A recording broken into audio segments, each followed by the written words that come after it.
পটিয়া উপজেলার হাইদগাঁও আজিজিয়া মাদ্রাসা সড়কের বেহাল দশা হয়েছে।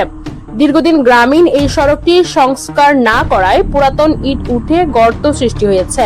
ফলে সিএনজি, রিকশা, পিকআপ সহ বিভিন্ন পরিবহনের চলাচলে বিঘ্ন ঘটছে। এলাকার লোকজন স্থানীয় জনপ্রতিনিধির কাছে ধর্ণা দিয়েও কাজ হচ্ছে না। জানা গেছে, উপজেলার হাইদগাঁও ইউনিয়নের ৪ নং ওয়ার্ডের উত্তর সীমান্তে রয়েছে হাইদগাঁও আজিজিয়া মাদ্রাসা। গ্রামীণ জনপদের এই সড়কটি গুরুত্বপূর্ণ।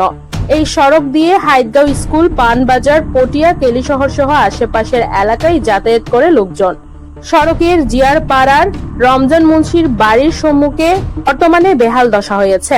সড়কের দুই পাশে অন্তত ২০০ পরিবার বসবাস করছে। সড়কের কারণে এলাকার লোকজন নানামুখী সমস্যায় ভুগছে। হাইদগাঁও ইউনিয়ন পরিষদের মহিলা মেম্বার রেখা দাস সড়কটির দ্রুত সংস্কারের জন্য উপজেলা প্রকল্প বাস্তবায়ন কর্মকর্তার বরাবরে আবেদন করেছেন। মহিলা মেম্বার রেখা দাস জানান, হাইদগাঁও আজিজিয়া মাদ্রাসা সড়ক খুবই গুরুত্বপূর্ণ একটি সড়ক। দীর্ঘদিন সড়কটি সংস্কার না হওয়ায় মানুষ ভোগান্তিতে রয়েছে। পটিয়ার এমপি এনামুল হক এনামের হস্তক্ষেপ কামনা করছেন।